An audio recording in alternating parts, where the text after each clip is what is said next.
Good morning to all. Today we are going to discuss about the various regulations of gene expression, particularly in prokaryotes. You know the central dogma of our life, which starts from our DNA, which is transcribed to the RNA and which is translated to protein. This central dogma provided a molecular basis for the connection between our genotype and what expressed, that is our phenotype. But the central dogma failed to address a critical issue: how this flow of information from DNA to RNA to protein is regulated. So the answer is gene regulation. Since we are studying about the prokaryotes, we will discuss about E. coli. E. coli carries or maintain the biochemical flexibility with optimizing energy efficiency by gene regulation, because bacteria carry the genetic information for many of synthesizing for many proteins, but only a subset of genetic information is expressed at a time. എല്ലാ ജീനും കൂടെ ഒരുമിച്ച് express ചെയ്യില്ല. ഏത് carbon source ആണോ എൻവയോൺമെൻറ്റിലുള്ളത്, അത് glucose ആണെങ്കിൽ glucose, lactose ആണെങ്കിൽ lactose, maltose ആണെങ്കിൽ മാൾട്ടോസ്, അപ്പോൾ ഏത് കാർബൺ സോഴ്സ് ആണോ എൻവയോൺമെൻറ്റിലുള്ളത് അതിന് എൻകോഡ് ചെയ്യുന്ന എൻസൈംസ് മാത്രമേ ജീൻസ് എന്ത് ചെയ്യുള്ളൂ, എൻകോഡ് ചെയ്യുന്ന ജീൻസ് മാത്രമേ എന്ത് ചെയ്യുള്ളൂ ആ സമയത്ത് ട്രാൻസ്ക്രൈബും ട്രാൻസ്ലേറ്റും ചെയ്യും. അപ്പോൾ അങ്ങനെയുള്ള റെസ്പോൺസിനെയാണ്, that is the synthesis of an enzyme which is stimulated by a specific substrate is known as induction. So in bacteria, unless our eukaryotic system, the mRNA is polycistronic. That is, the genes which are controlling a single biometabolic pathway is often clustered together and they are often transcribed together as a single mRNA. That mRNA is known as polycystic mRNA. And all the genes of a biometabolic pathway, for example, ഒരു ലാക്ടോസിനെ metabolise ചെയ്യുന്ന പാത്വേയിലുള്ള jeans എല്ലാം ഒന്നിച്ചായിരിക്കും cluster ചെയ്തിരിക്കുക. അതിനൊരു single പ്രൊമോട്ടറേ കാണത്തുള്ളൂ. അങ്ങനെയുള്ള സ്ട്രക്ചറിനെയാണ് നമ്മൾ operon എന്ന് പറയാറ്.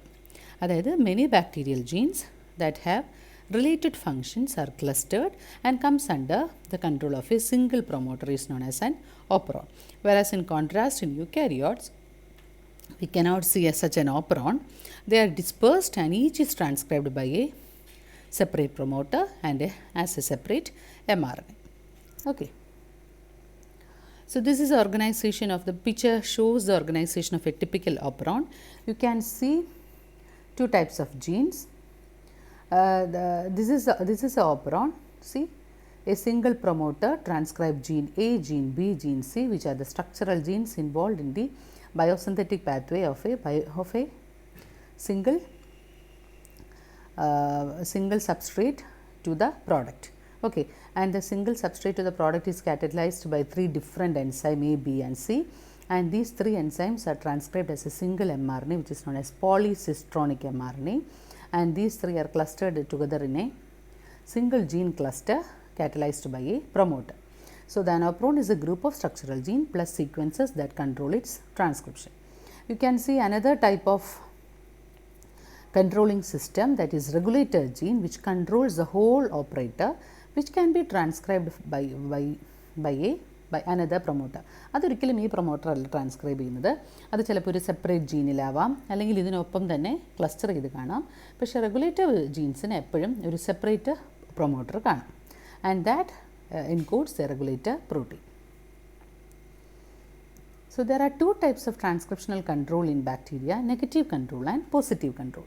ഒന്ന് തന്നെ നമുക്ക് മനസ്സിലാകാം. നെഗറ്റീവ് കൺട്രോൾ ഈ നെഗറ്റീവ് പോസിറ്റീവ് എന്ന് പറയുന്നത് റെഗുലേറ്റർ പ്രോട്ടീനെ ഡിപ്പെൻഡ് ചെയ്തിട്ടാണ്. റെഗുലേറ്റർ പ്രോട്ടീൻ റിപ്രസറായിട്ട് ആക്ട് ചെയ്യുന്നുണ്ടെങ്കിൽ that represses the transcription of a particular bio operon, that is known as negative control. അത് രണ്ട് ടൈപ്പ് ഉണ്ട്, ഇൻഡ്യൂസബിളും റിപ്രസബിളും. വേറസ് പോസിറ്റീവ് എന്ന് പറഞ്ഞാൽ regulatory protein always act as an activator or enhancer, thereby stimulating protein. ഇതാണ് നമ്മുടെ ഈ ടേബിളാണ് which describe the features of inducible and repressible operons with a positive and negative control. നമ്മൾ പറഞ്ഞു negative operon തന്നെ negative ഇൻഡ്യൂസിബിളും ഉണ്ട്, negative റിപ്രസബിളും ഉണ്ട്. നെഗറ്റീവ് ഇൻഡ്യൂസിബിൾ എന്ന് പറഞ്ഞാൽ ട്രാൻസ്ക്രിപ്ഷൻ നോർമലി ഓഫ് ആയിരിക്കും, because the repressor is always active and it binds with the promoter and inhibits the transcription of that particular gene. പക്ഷേ നെഗറ്റീവ് റിപ്രസബിൾ എന്ന് പറഞ്ഞാൽ ഇനാക്റ്റീവ് റിപ്രസർ ആയിരിക്കും. സോ എപ്പോഴും ട്രാൻസ്ക്രിപ്ഷൻ ആക്റ്റീവ് ആവാം, product ഉണ്ടാകുമ്പോൾ അതെന്ത് ചെയ്യും? റിപ്രസറിനെ ആക്ടിവേറ്റ് ചെയ്യും. ഓക്കെ, ദെൻ പോസിറ്റീവ് ഇൻഡ്യൂസിബിൾ എന്ന് പേര് കേൾക്കുമ്പോൾ തന്നെ നമുക്കറിയാം it is always an activator. പക്ഷേ പോസിറ്റീവ് ഇൻഡ്യൂസിബിളിൻ്റെ ഒരു പ്രശ്നം എന്തെന്ന് വെച്ചാൽ ഇനാക്റ്റീവ് ആക്ടിവേറ്റർ ആയിരിക്കും. സോ ട്രാൻസ്ക്രിപ്ഷൻ നോർമലി ഓഫാണ്. സബ്സ്ട്രേറ്റ് ആയിരിക്കും ആക്ടിവേറ്ററിനെ എന്ത് ചെയ്യുക? ആക്ടിവേറ്റ് ചെയ്യുക. പോസിറ്റീവ് റിപ്രസബിൾ നേരെ തിരിച്ച് ആക്റ്റീവ് ആക്ടിവേറ്റർ ആയിരിക്കും. മറ്റേതിന് ജസ്റ്റ് ഓപ്പോസിറ്റാണ്. നെഗറ്റീവ് ഇൻഡ്യൂസിബിളിന് ജസ്റ്റ് ഓപ്പോസിറ്റാണ് പോസിറ്റീവ് ഇൻഡ്യൂസിബിൾ. നെഗറ്റീവ് റിപ്രസബിളിന് ജസ്റ്റ് ഓപ്പോസിറ്റാണ് positive repressible. Okay, so in gene regulation in prokaryotes you have to study two types of operon, lac operon and trip operon. We will discuss one by one. The lac operon is the most important operon which describes by Jacob and Monod in 1961, which described the operon model to a high level, which involves a lactose metabolism in E. coli. You all know that lactose is a disaccharide. It is one of the major carbohydrates found in milk, and it is metabolized by E. coli bacteria that reside in the gut of our system, that is mammals. Lactose does not easily diffuse into the E. coli membrane and must be actively transported into the cell by the enzyme permease, which is also synthesized by a gene involved in lac operon. To utilize lactose as an energy source, E. coli must break it down into glucose and galactose, which is catalyzed by the enzyme beta-galactosidase. The same enzyme also converts some amount of lactose to allolactose, that is an important compound which regulates lactose metabolism. And there is always, so these are the two enzymes, permease, second one is beta-galactosidase, and the third enzyme is thiogalactosidase transacetylase, which is also produced by lac operon, but its function in lactose metabolism is not well known. Okay, so this is a picture. You can see extracellular lactose is present in the environment. So permease is a carrier protein which transport lactose actively means it with the involvement of ATP, lactose into the cell. Inside lactose, the beta-galactosidase converts lactose into some lactose into allolactose, and the same lactose into galactose plus glucose, and glucose is the energy source which is used by E. coli. ഇത് നമ്മൾ കുറച്ചും കൂടി explain ചെയ്യുകയാണ്. 3 enzymes ഉണ്ടെന്ന് പറഞ്ഞു. 3ഉം structural genes ആണ്. They are controlled by a single promoter. So the whole structure is known as operon, and the beta-galactosidase by lac Z, permease by lac Y, and transacetylase by lac A gene. When lactose is absent from the medium, only a few molecules of these enzymes are produced. Obviously transcription absent ആയിരിക്കും, പക്ഷേ ഒരു leaky expression എപ്പോഴും കാണും. But if the lactose is added to the medium, the rate of synthesis of all these enzymes increases simultaneously about 1,000-fold within 2 to 3 minutes. Okay, which result in the expression of lac Y, lac Z, and lac A, which is stimulated by a specific molecule known as inducer. Although lactose appears to be the inducer, allolactose is the inducer actually. നമ്മൾ നേരത്തെ പറഞ്ഞു അല്ലേ, beta-galactosidase കുറച്ച് ലാക്ടോസിനെ അലോലാക്ടോസ് ആക്കും. ഈ allolactose ആണ് ഇൻഡ്യൂസറായിട്ട് act ചെയ്യുന്നത്. പോളിസിസ്ട്രോണിക് mRNA ആയിട്ട് lac Z, lac Y, lac A ഒരുമിച്ചാണ് ട്രാൻസ്ക്രൈബ് ചെയ്യാറ്, which is controlled by a single promoter known as PI. And upstream of the promoter of this structural genes, you can see another gene known as regulator gene, which transcribes the repressor, and that regulator gene is known as LACI, which have its own promoter PI. Okay, and each repressor is consisting of 4 identical polypeptides and has 2 binding sites. One site binds to allolactose and other to the DNA. In the absence of lactose, repressor binds to the lac operator site, lac O. Operator actually overlaps with the promoter region of the structural genes. അപ്പോൾ ഇതാണ് നമ്മുടെ lac operon എന്ന് പറയുന്നത്. Suppose first one, whether there is no lactose, you can see the operon lac Z, lac Y, lac A, which is controlled by lac P, and you can see another region known as operator, which spans between the promoter and the first structural gene lac Z. Operator എപ്പോഴും overlap ചെയ്തെടുക്കും. അപ്പോൾ എന്ത് സാധനം ഓപ്പറേറ്ററിൽ വന്ന് bind ചെയ്താലും RNA polymerase cannot bind. So when there is no lactose in the extra environment, ഈ 3 ജീനും transcribe ചെയ്യേണ്ട ആവശ്യമില്ല. അപ്പോൾ എന്താ ചെയ്യണമെന്ന് വെച്ചാൽ regulator gene active regulator protein റിപ്രസറിനെയാണ് ഉണ്ടാക്കുന്നത്. The active repressor will go and bind with the operator, so it spans with the promoter region. So RNA polymerase cannot bind with the promoter region, so the transcription is shut off. ഇനി നേരെ തിരിച്ചോ, lactose വരികയാണെങ്കിലോ active regulator protein തന്നെയായിരിക്കും, പക്ഷേ ഇത് active regulator പ്രോട്ടീനിലേക്ക് allolactose which is an inducer of lac operon will bind with the repressor protein. So അതിനൊരു conformation change വരും.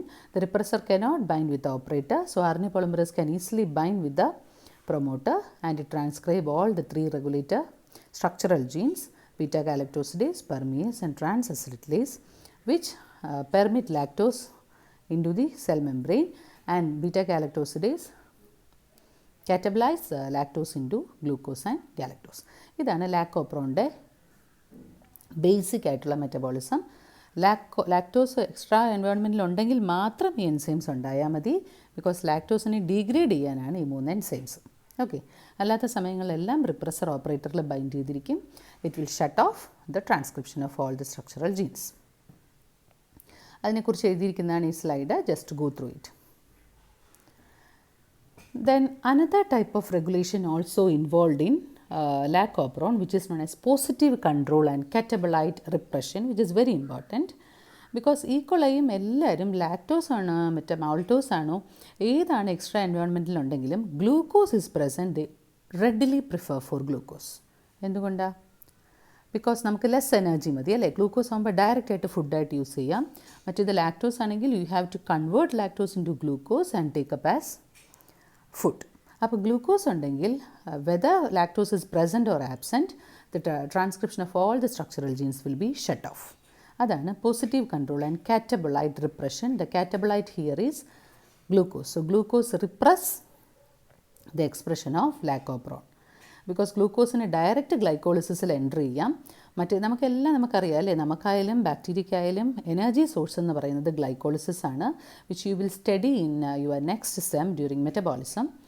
സോ ഗ്ലൂക്കോസ് ആണ് നമ്മുടെയും brain food. Glucose readily available ആണെങ്കിൽ we all prefer, whether it is prokaryote or eukaryote, we all prefer glucose because it requires less energy to metabolize than the other sugars. So how this regulation happens? So catabolite repression results always from positive control in response to glucose. So this regulation is in addition to the negative control brought about by the repressor binding at the operator site when lac is absent. Okay, lactose absent ആണെങ്കിൽ നിങ്ങൾക്ക് എപ്പോഴും അറിയാം ആര് വന്നിരിക്കും, regulator protein operator വന്നിരിക്കും. അപ്പോൾ അത് കൂടാതെയാണ് നമ്മൾ ഈ പറയുന്ന positive control by catabolite repression. Positive control എപ്പോഴും അക്കംപ്ലിഷ് ചെയ്യുന്നത് by the binding of a dimeric protein called catabolite activator protein to a site of about 22 nucleotide long, and it is located within slightly upstream of the promoter of the lag gene. അതായത് ഓപ്പറേറ്ററിനും lag ജീനിനും ഇടയ്ക്കായിട്ട് നിങ്ങൾക്ക് വേറൊരു binding സൈറ്റും കൂടെ ഉണ്ട്. Cap binding site എന്ന് പറയുന്ന ഒരു site ഉണ്ട്. RNA polymerase does not bind efficiently to many promoter unless cap is first bound to the DNA. Cap എന്ന് പറയുന്നത് ഒരു ട്രാൻസ്ക്രിപ്ഷണൽ ആക്ടിവേറ്റർ പ്രോട്ടീനാണ്. നമ്മൾ റെഗുലേഷൻ പഠിച്ചപ്പോൾ നമ്മൾ പറഞ്ഞു അല്ലേ, എൻഹാൻസേഴ്സ് ഉണ്ട്, സൈലൻസേഴ്സ് ഉണ്ട്. അപ്പോൾ ഒരു എൻഹാൻസ് ചെയ്യുന്ന ഒരു എക്സ്ട്രാ ആയിട്ട് RNA പോളിമറേസിനെ എഫിഷ്യൻ്റ് ആയിട്ട് ബൈൻഡ് ചെയ്യാൻ സഹായിക്കുന്ന ഒരു സൈറ്റാണ് ക്യാപ്പ് എന്ന് പറയുന്നത്. അപ്പോൾ ക്യാപ്പ് ഉണ്ടെങ്കിൽ ലാക്കോപ്രോൺ ക്യാപ്പ് ബൈൻഡ് ചെയ്ത് കഴിഞ്ഞാൽ lac operon transcription will increase 2-fold. Okay, അത് മനസ്സിൽ വെച്ചേക്കുക. സോ ക്യാപ്പിന് പക്ഷേ DNA ഒറ്റയ്ക്കൊന്നും ബൈൻഡ് ചെയ്യാൻ പറ്റില്ല, അതൊരു ഡൈമറിക് പ്രോട്ടീനാണെന്ന് നമ്മൾ പറഞ്ഞു അല്ലേ. So cap must form A complex with cyclic AMP or CAMP, which is an important in cellular signaling processes both in bacteria and eukaryotic cell. Cyclic AMP എന്നാണ് പറയുന്നത്. നമ്മുടെ അഡിനോസിൻ്റെ സൈക്ലിക് ഫോമാണ് cyclic AMP, adenosine 3,5 cyclic monophosphate or CAMP. ഈ CAMP ക്യാപ്പുമായിട്ട് bind ചെയ്ത് കഴിഞ്ഞാൽ ഇത് വന്ന് ക്യാപ്പ് ബൈൻഡിങ് സൈറ്റിലിരിക്കും. ക്യാപ്പ് ബൈൻഡിങ് സൈറ്റിലിരുന്നാൽ RNA പോളിമറേസിന് എഫിഷ്യൻ്റ് ആയിട്ട് ബൈൻഡ് ചെയ്യാൻ പറ്റും. Transcription of lac operon will go 2-fold increase. But you have to remember that the concentration of CAMP is inversely proportional to the level of available glucose. High concentration of glucose ഉണ്ടെങ്കിൽ എപ്പോഴും CAMP വളരെ കുറവായിരിക്കും. So CAMP CAP complex form ചെയ്യില്ല. It is not available to bind to DNA. So RNA polymerase has poor affinity for lacopron and a little transcription of lacopron takes place. ഇനി തിരിച്ചാണെങ്കിലോ glucose വളരെ കുറവാണെങ്കിൽ high level of CAMP കാണും. CAMP CAP complex ഉണ്ടാകും. That will go and bind to the DNA. It will enhances the binding of RNA polymerase and the expression of lac-operon by 50-fold. Okay. So CAP എന്ന് പറയുന്നത് ഒരു helix turn helix DNA binding മോട്ടീഫാണ്. അതിനെക്കുറിച്ച് നമുക്ക് eukaryotic gene റെഗുലേഷനിൽ കുറച്ചും കൂടെ express ചെയ്യാം. ഇത് ബൈൻഡ് ചെയ്ത് കഴിയുമ്പോൾ നമ്മുടെ DNA ഒന്ന് ബെൻഡ് ചെയ്യും. ഒന്ന് ബെൻഡ് ചെയ്യുക എന്ന് പറഞ്ഞാൽ അത് ആക്ടിവേറ്റ് ചെയ്യുകയാണ് ട്രാൻസ്ക്രിപ്ഷനെ. ആക്ടിവേറ്റ് ചെയ്യുമ്പോൾ എന്ത് ചെയ്യും? ട്രാൻസ്ക്രിപ്ഷൻ 50-fold ഇൻക്രീസ് ചെയ്യും. ഇതാണ് ആ പിക്ചർ. നോക്കൂ, ലാക് പ്രൊമോട്ടറിന് ജസ്റ്റ് മുന്നേ ആയിട്ട് ക്യാപ്പ് ബൈൻഡിങ് സൈറ്റ് ഉണ്ട്. ക്യാപ്പ് CAMP വന്ന് ബൈൻഡ് ചെയ്യുന്നു. ബൈൻഡ് ചെയ്ത് കഴിയുമ്പോൾ transcription results in high rate of structural genes. When glucose is high, CAMP വളരെ കുറവായിരിക്കും. സോ ക്യാപ്പ് ഒറ്റയ്ക്കായിരിക്കും, CAMP ബൈൻഡ് ചെയ്യാൻ പറ്റില്ല. So RNA polymerase cannot bind to DNA as efficiently, so transcription will become low. Complete ആയിട്ട് shut down ചെയ്യില്ല, പക്ഷേ വളരെ കുറച്ചായിരിക്കും. ഇതാണ് catabolite activator protein and positive control of lac-operon. Okay. ഇതാണ് നമ്മൾ പറഞ്ഞ CAMP ക്യാപ്പ് ബൈൻഡ് ചെയ്ത് കഴിയുമ്പോൾ എന്താണെന്ന് പറഞ്ഞു? DNA ഒരു ഷാർപ്പ് ബെൻഡ് ഫോം ചെയ്യുമെന്ന് പറഞ്ഞു. ബെൻഡ് ഫോം ചെയ്ത് കഴിഞ്ഞാൽ RNA പോളിമറേസിന് എന്ത് ചെയ്യും? നമ്മൾ നേരത്തെ അന്ന് നമ്മൾ പറയാറില്ലേ, ട്രാൻസ്ക്രിപ്ഷൻ ഫാക്ടേഴ്സൊക്കെ ബൈൻഡ് ചെയ്ത് കഴിയുമ്പോൾ ഒന്ന് ബെൻഡ് ആവുമെന്ന് പറയും പ്രൊമോട്ടർ, അല്ലേ? പ്രൊമോട്ടറൊക്കെ ബെൻഡ് ചെയ്യുക എന്ന് പറഞ്ഞാൽ that activates the transcription of genes എന്നാണ് അർത്ഥം. So this is all about lac-operon. Hope you all understood well. Please go through it and study well, because gene regulation in prokaryote is very important, and always you can get some short essay or essay questions from lac-operon and trip-operon. അടുത്ത നമ്മൾ പഠിക്കാൻ പോകുന്നത് trip-operon ഇനീക്വലയാണ്.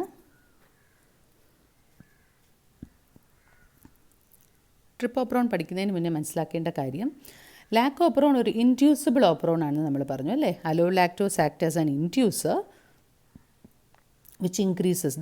Which turn down the lac-operon. പക്ഷേ trip-operon നേരെ തിരിച്ചാണ്. It is an example of repressible operon. Because lac-operon ലാക്ടോസിനെ metabolize ചെയ്യാനാണെങ്കിൽ trip-operon ട്രിപ്റ്റോഫാനെ ബയോസിന്തസൈസ് ചെയ്യാനാണ്. സോ ട്രിപ്റ്റോഫാൻ ഒരുപാടുണ്ടെങ്കിൽ പിന്നെ എന്ത് ചെയ്യണ്ട? ജീൻസ് ഷട്ട് ഓൺ ചെയ്യണ്ട. So tryptophan here act as a repressor, not an inducer. Whether lac-operon നേരെ തിരിച്ചാണ്. ലാക്ടോസ് ഉണ്ടെങ്കിൽ ജീൻസ് ഷട്ട് ഓൺ ചെയ്താൽ മതി. ഇവിടെ ട്രിപ്റ്റോഫാൻ ഉണ്ടെങ്കിൽ ജീൻസ് ഷട്ട് ഓഫ് ചെയ്യണം. ഓക്കെ.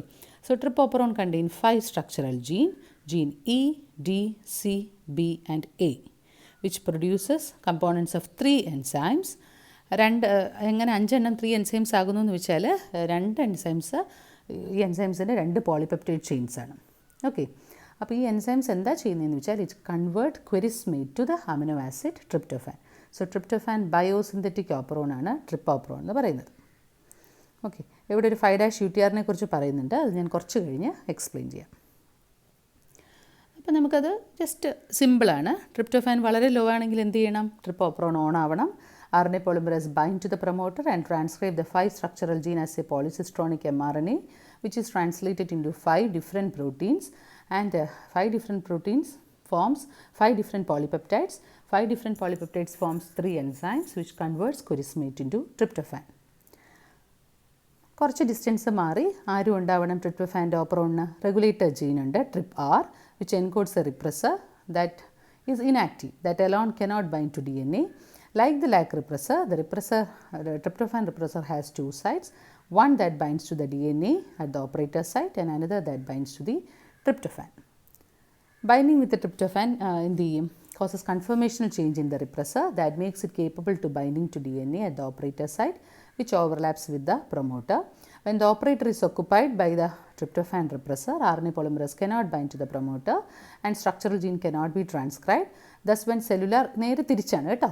മറ്റേത് ലാക്ടോസ് ഉണ്ടെങ്കിൽ അലോലാക്ടോസ് ആകും, റിപ്രസറിൽ ബൈൻഡ് ചെയ്യും, repressor cannot bind with the promoter. ഇവിടെ നേരെ തിരിച്ച് ട്രിപ്റ്റോഫാൻ ഉണ്ടെങ്കിൽ repressor active ആകൂ.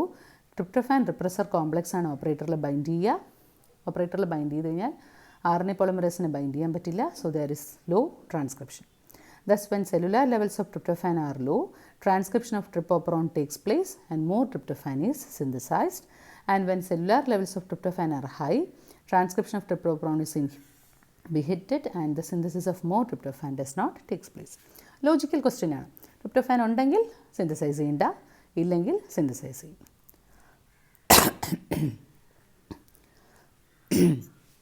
So this is a picture, sorry.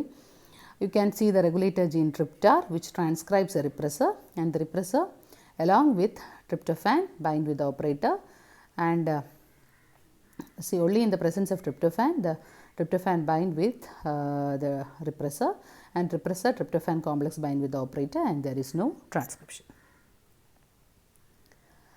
ഇതിലും നമ്മൾ നേരത്തെ, ഇത് നമ്മുടെ normal level of tryptophan regulation. ഇതിലും നമ്മൾ നേരത്തെ പറഞ്ഞതുപോലെ പോസിറ്റീവ് റെഗുലേഷൻ ഇൻ ലാക്കോപ്രോൺ പറഞ്ഞ പോലെ ഒരു എക്സ്ട്രാ ഹൈ ലെവൽ റെഗുലേഷൻ ഉണ്ട്. That is known as attenuation. The word attenuation means premature transcription, premature termination of transcription. Full 5 ജീനിനെയും ട്രാൻസ്ക്രൈബ് ചെയ്യാൻ സമ്മതിക്കാതെ സ്റ്റോപ്പ് ചെയ്യുന്നതിനാണ് അറ്റിന്യുവേഷൻ എന്ന് പറയുന്നത്. ഓക്കെ, പോസിറ്റീവ് നെഗറ്റീവ് റെഗുലേഷനൊക്കെ നമ്മൾ പഠിച്ചു കഴിഞ്ഞു. പക്ഷേ ചില ഓപ്രോൺസിന്, പ്രത്യേകിച്ച് ഈ ബയോസിന്തറ്റിക് ഓപ്രോണിന് അഡീഷണൽ ലെവൽ ഓഫ് കൺട്രോൾ ഉണ്ട്. That is known as attenuation. Attenuation എന്ന് പറയുന്നത് ട്രാൻസ്ക്രിപ്ഷൻ സ്റ്റാർട്ട് ചെയ്യും, പക്ഷേ പകുതിക്ക് വെച്ച് എന്ത് ചെയ്യും, ടെർമിനേറ്റ് ചെയ്യും, which results in A premature RNA, that is before the RNA polymerase reaches the end of the structural genes. അറ്റിന്യുവേഷൻ സാധാരണ നമുക്ക് കാണാൻ പറ്റുന്നത് ബയോസിന്തസിസ് ഓഫ് അമിനോ ആസിഡ്സ് നടക്കുന്ന ഓപ്രോൺസിലാണ്. ഇനി ഇതാദ്യം കണ്ടുപിടിച്ചത് ട്രിപ്പോപ്രോൺ ഓഫ് ഈക്കോളയിലാണ് ബൈ ചാൾസ് യാനോവ്സ്കി ഇൻ 1970. അവർ ട്രിപ്പോപ്രോൺ ടെസ്റ്റ് ചെയ്തപ്പോൾ അവർക്ക് 2 types of mRNA കിട്ടി. A long mRNA containing the 5 type of structural gene, നമ്മൾ പറയുന്ന EDCBA ഉള്ള 5 സ്ട്രക്ചറൽ ജീനുള്ള ഒരു സാധാരണ മെച്ചുവറായിട്ടുള്ള ഒരു ലോങ് mRNA കിട്ടി. But in addition they got a much shorter mRNA of only 140 nucleotides. അപ്പോൾ എന്തിനാണ് ഇങ്ങനെ ഒരു പ്രിമച്വർ അല്ലെങ്കിൽ ഒരു ഷോർട്ട് mRNA ഉണ്ടാകുന്നതെന്ന് അവരാലോചിച്ചപ്പോഴാണ് അവർക്ക് ഇങ്ങനെ ഒരു അറ്റിന്യുവേഷൻ എന്ന് പറയുന്ന ഒരു extra level of transcriptional regulation മനസ്സിലായത്. So what is attenuation? സാധാരണ mRNA എന്ന് പറയുന്നത്, നമ്മൾ ഈ പറയുന്ന ട്രിപ്പോപ്രോണിൽ ട്രാൻസ്ക്രൈബ് ചെയ്തിട്ടുള്ള പോളിസിസ്ട്രോണിക് mRNA എന്ന് പറയുന്നത്, mRNAയുടെ സ്ട്രക്ചറാണ് നമ്മളിപ്പോൾ ഡിസ്ക്രൈബ് ചെയ്യാൻ പോകുന്നത്. ഒരു 5' UTR ഉണ്ട്. 5' UTR നിങ്ങൾക്ക് അറിയാമല്ലേ, ഇപ്പോൾ അൺട്രാൻസ്ലേറ്റഡ് റീജിയൻ. അതിൽ നിന്നും പ്രോട്ടീൻ ഉണ്ടാകില്ല. 5' UTR of 162 nucleotides, and the 5' UTR is also known as Lidder peptide. LEADER. 5' UTR is also known as Lidder peptide. ഇതിന് വളരെയധികം റോളുണ്ട്. ഈ 160 ന്യൂക്ലിയോടൈഡ്, അതായത് നമ്മുടെ ലോങ് mRNAയുടെ 5' എൻഡ് നിങ്ങൾ നോക്കുകയാണെങ്കിൽ സ്ട്രക്ചറൽ ജീൻസ് തുടങ്ങുന്നതിന് മുന്നേ 5' UTR കാണാം. അതിലൊരു 160 ന്യൂക്ലിയോടൈഡ്സ് ഉണ്ട്. അതിനെ നമ്മൾ ലീഡർ പെപ്റ്റൈഡ് എന്ന് പറയും. അതിൽ 4 റീജിയൻസ് ഉണ്ട്. അതിൽ ഏറ്റവും സർപ്രൈസിങ് ഫാക്ടർ എന്ന് പറയുന്നത്, this region 1 is complementary to region 2, region 2 to region 3 and region 3 to region 4. അപ്പോൾ ഇങ്ങനെ കോംപ്ലിമെൻ്ററി ആയതുകൊണ്ട് എല്ലാം എന്തുണ്ടാകാൻ പറ്റും, സെക്കൻഡറി സ്ട്രക്ചേഴ്സ് ഫോം ചെയ്യാൻ പറ്റും. 1നും 2നും കൂടെ സ്റ്റെം ലൂപ്പ് ഉണ്ടാകാം, 3നും 4നും കൂടെ സ്റ്റെം ലൂപ്പ് ഉണ്ടാകാം, അല്ലെങ്കിൽ 2നും 3നും കൂടെ സ്റ്റെം ലൂപ്പ് ഉണ്ടാകാം. Okay, so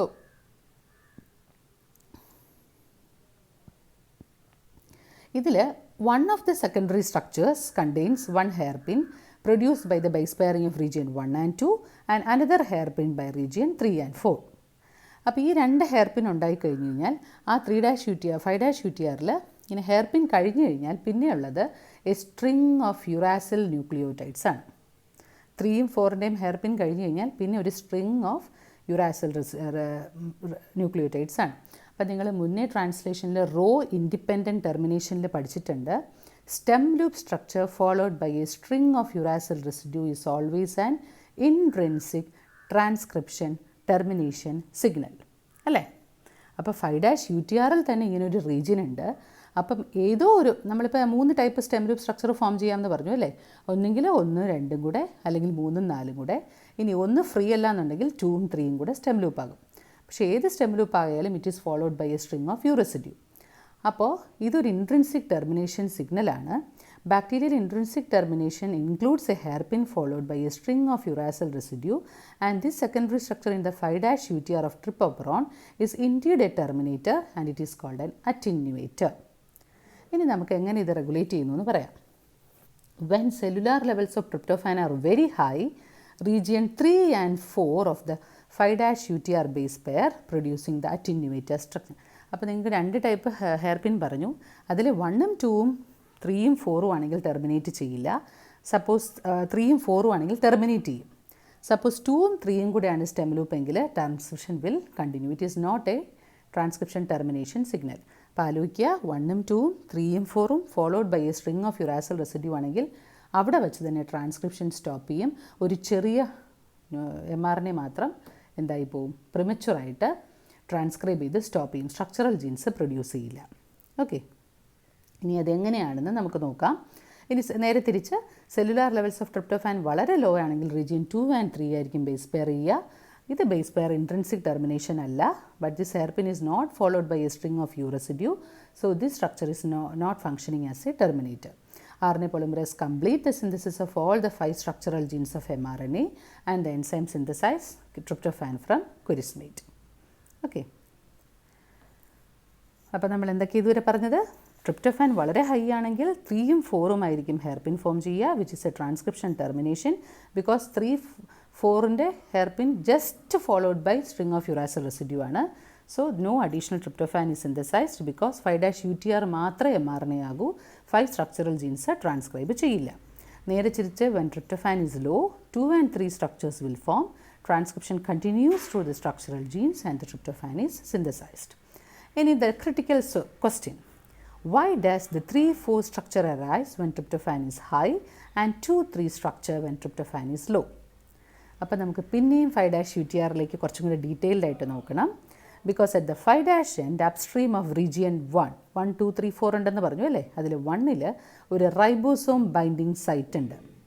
and the region 1 actually encodes a small protein consisting of 2 tryptophan codon UGG.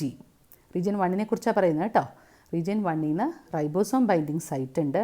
5' അൺട്രാൻസ്ലേറ്റഡ് region ആണെങ്കിലും അതിൽ നിന്നും ഒരു ചെറിയ പ്രോട്ടീൻ ഉണ്ടാകാനുള്ള എല്ലാ സംഗതികളും ഉണ്ട്. അവിടെ ഒരു റൈബോസോം ബൈൻഡിങ് സൈറ്റ് ഉണ്ട്, 2 UGG കോഡോൺ ഉണ്ട്, which specify the amino acid tryptophan. So tryptophan is required for the translation of 5'UTR sequence. വേണ്ടേ? ബിക്കോസ് ട്രിപ്റ്റോഫാൻ ഉണ്ടെങ്കിൽ tRNA will bring the tryptophan to that particular codon. അതിന് anticodon വേണ്ടേ? Anticodon എന്ന് പറയുന്നത് tRNA ആണ്. tRNAയിൽ tryptophan bind ചെയ്യണം. So ശരീരത്തിൽ ട്രിപ്റ്റോഫാൻ ഉണ്ടെങ്കിൽ മാത്രമേ എന്തുണ്ടാകൂ, tRNA binds with the tryptophan and brings the 2 tryptophan to the 2 UGG codon. Okay, പിന്നെ നമുക്ക് രണ്ടാമത്തെ കാര്യം, ഇത് യൂക്കാരിയോട്സിലെ അറ്റുനേഷൻ ഒന്നും പെർമിസിബിൾ അല്ല. Because translation and transcription is coupled in prokaryotes. Transcription 3' എൻഡിലേക്ക് എത്തുമ്പോൾ തന്നെ 5' എൻഡിൽ 5'UTRയിൽ റൈബോസോം വന്ന് ബൈൻഡ് ചെയ്യും. റീജിയൻ 1 ചെറുതായിട്ട് ട്രാൻസ്ക്രൈബ് ചെയ്യും. റീജിയൻ 1ലെ ഫസ്റ്റ് UGG കോഡോണിൻ്റെ അവിടെ എത്തി. when tryptophan levels are very high, RNA polymerase begins transcribing the DNA, transcribes region 1 of the UTR. അതിങ്ങനെ നടന്നു. ഫോളോയിങ് RNA polymerase, റൈബോസോംസ് കൂടെ വരികയാണ്. Ribosomes bind to the 5'UTR region to translate the coding region 1. Meanwhile, RNA polymerase is transcribing region 2 അല്ലേ? RNA polymerase region 1, region 2, region 3, region 4 എന്ന് പറഞ്ഞ് transcribe ചെയ്ത് mRNA ഉണ്ടാക്കുകയാണ്. അപ്പോൾ തന്നെ റൈബോസോംസ് കൂടെ വരികയാണ്. ബിക്കോസ് കപ്പിൾഡ് ആണ് പ്രോകാരിയോട്സിൽ. സോ റൈബോസോംസ് റീജിയൻ 1ൽ വന്നു. റീജിയൻ 1ൽ വന്നു കഴിഞ്ഞപ്പോൾ അവിടെ എന്തുണ്ട്, 2 UGG കോഡോൺ ഉണ്ട്. അപ്പോൾ അവിടെ വന്നു കഴിഞ്ഞപ്പോൾ റീജിയൻ 2 നമുക്കറിയാം always complementary to region 1. But because the ribosome is translating region 1, the nucleotide in region 1 and 2 cannot base pair. Ribosome region 1ൽ ട്രാൻസ്ലേറ്റ് ചെയ്യുന്നതുകൊണ്ട് റീജിയൻ 1 ഫ്രീ അല്ല. സോ 1നും 2നും കൂടെ സ്റ്റെം ലൂപ്പ് സ്ട്രക്ചർ ഫോം ചെയ്യാൻ പറ്റില്ല. As RNA polymerase begin to transcribe region 3, the ribosome is continuing to translate region 1. But when the ribosome reaches the 2 UGG tryptophan codon, it doesn't slow or stall. അവിടെ ഒന്ന് stop ചെയ്യില്ല. Because tryptophan ശരീരത്തിൽ വളരെ കൂടുതലുണ്ട്. So ഇഷ്ടം പോലെ tRNAs available ആണ്. So tryptophan is abundant and tRNA charged with tryptophan are readily available. Because tryptophan is abundant, translation can keep up with transcription. അപ്പോൾ അതെന്ത് ചെയ്യും, റീജിയൻ 1നെ മൂവ് ചെയ്ത് വേഗം ട്രാൻസ്ക്രൈബ് ചെയ്ത് അങ്ങ് പോകുമ്പോൾ പോയി റൈബോസോംസ് എവിടെ കയറും, 2ലേക്ക് കയറും. So 2 is not available to form a stem loop with 3. അപ്പോൾ 3ഉം 4ഉം സ്റ്റെം ലൂപ്പാവും. മനസ്സിലായോ? 1നെ പെട്ടെന്ന് ട്രാൻസ്ലേറ്റ് ചെയ്ത് 2ലേക്ക് കയറും. So 2 is not available to form a stem loop with 3. So 3 and 4 become stem loop followed by a string of U residue, which is an intrinsic transcription termination. അപ്പോൾ അവിടെ വെച്ചിട്ട് എന്ത് ചെയ്യും, ട്രാൻസ്ക്രിപ്ഷൻ സ്റ്റോപ്പ് ആകും. So ഈ small RNA എന്ത് ചെയ്യും, പ്രിമച്ചുറായിട്ട് transcribe ചെയ്ത് റിലീസ് ചെയ്യും. RNA polymerase continues to move along the DNA, eventually transcribing region 4. Region 4 is complementary to region 3, and because 3 cannot base pair with 2, it base pairs with region 4 to form a stem loop structure. Pairing of region 3 produces attenuator, hairpin followed by a string of few residue, and the transcription terminates just beyond region 4. So, the structural genes cannot transcribe, no tryptophan is produced, enzymes are translated, no additional tryptophan is synthesized. ഇനി just opposite tryptophan വളരെ കുറവാണെന്ന് വിചാരിച്ചോളൂ. 5'UTR transcription നടക്കുകയാണ്. Region 1നെ transcribe ചെയ്തു. So ribosomes will come and bind with region 1 and begins to translate region 1 while polymerase continues to transcribe region 2. പക്ഷേ UGG കോഡോണിലെത്തുമ്പോൾ ribosomes will stall. Because അവിടെ എന്തില്ല, ട്രിപ്റ്റോഫാൻ കുറവായതുകൊണ്ട് കറസ്പോണ്ടിങ് ആയിട്ടുള്ള TRNAs വളരെ കുറവായിരിക്കും. സോ അവിടെ ഒന്ന് സ്റ്റോൾ ചെയ്യുമ്പം 2 is available to base pair with 3. 2 എന്ത് ചെയ്യും, 3യുമായിട്ട് ബേസ് പെയർ ചെയ്യും, which is not at all a transcription termination. So എന്ത് ചെയ്യും, transcription will continue and produce all the 5 structural genes needed for trp operon. മനസ്സിലായോ? അപ്പോൾ ഇതാണ് അറ്റിന്യൂവേഷൻ എന്ന് പറയുന്നത്. അറ്റിന്യൂവേഷൻ എന്ന് പറയുന്നത് എന്തുകൊണ്ട് മാത്രമേ നടക്കൂ? Since transcription and translation is coupled in prokaryote, this is possible. In eukaryotes ഇത് നടക്കില്ല, ബിക്കോസ് ട്രാൻസ്ക്രിപ്ഷൻ കഴിഞ്ഞ് മെച്ചുവർ mRNA സൈറ്റോസോളിൽ വന്നിട്ടാണ് ട്രാൻസ്ലേഷൻ നടക്കുന്നത്. ഇവിടെ അങ്ങനെയല്ല, ഇവിടെ കപ്പിൾഡ് ആയതുകൊണ്ട് ട്രാൻസ്ക്രിപ്ഷൻ നടക്കുമ്പോൾ തന്നെ റൈബോസോംസും കൂടെ വരികയാണ്. സോ UGG 2 കോഡോൺ നിങ്ങൾക്ക് കാണാം അല്ലേ, ട്രിപ്പോപ്രോൺ എന്ന് പറയുന്ന 2 ട്രിപ്പ് കോഡോൺസ് കാണാം. അവിടെ എത്തുമ്പോൾ ട്രിപ്പ് കോഡോൺസ് ഒരുപാടുണ്ടെങ്കിൽ റൈബോസോം പെട്ടെന്ന് റീഡ് ചെയ്ത് 2ലേക്ക് വരും. ഇനി കുറവാണെങ്കിൽ റീജിയൻ 1 റൈബോസോം ഒന്ന് സ്റ്റോൾ ചെയ്യും. അപ്പോഴത്തേക്ക് തന്നെ TRNA ഒക്കെ വരും, പക്ഷേ എന്നാലും ഒന്ന് സ്റ്റോൾ ചെയ്യും. ആ ടൈം മതി 2ഉം 3യും കൂടെ എന്ത് ചെയ്യാൻ, സ്റ്റെം ലൂപ്പ് ഫോം ചെയ്യാൻ. ഓക്കെ, സോ എന്തിനാണ് ഇങ്ങനെ ഒരു അറ്റിന്യൂവേഷൻ നടക്കുന്നത്? Why bacteria need attenuation for trp operon? Because the repression is never complete. നമ്മൾ പറയുന്ന ആദ്യത്തെ ലെവൽ ഓഫ് റിപ്രഷൻ എന്ന് പറയുന്നത് കംപ്ലീറ്റ് അല്ല. ഒരിക്കലും കാറ്റബോളിസം പോലെയല്ല ആനബോളിസം. നമ്മുടെ ശരീരത്തിൽ ആ സാധനം ഉണ്ടെങ്കിൽ പിന്നെ ഒരിക്കലും അത് സിന്തസൈസ് ചെയ്യേണ്ട. സോ കംപ്ലീറ്റ് ആയിട്ട് സ്റ്റോപ്പ് ഡൗൺ ചെയ്യാനാണ് അഡീഷണലായിട്ട് അറ്റിന്യൂവേഷൻ നടക്കുന്നത്. Because attenuation can further reduce transcription to 8 to 10 fold. So together these 2 processes are capable of reducing transcription of tripopron more than 60 fold. Okay, so this is what about the gene regulation in prokaryotes. Hope you all understood. Please go through the slide again and again, read well, prepare notes, and if you have any doubts, do ask freely. Okay, thank you for listening.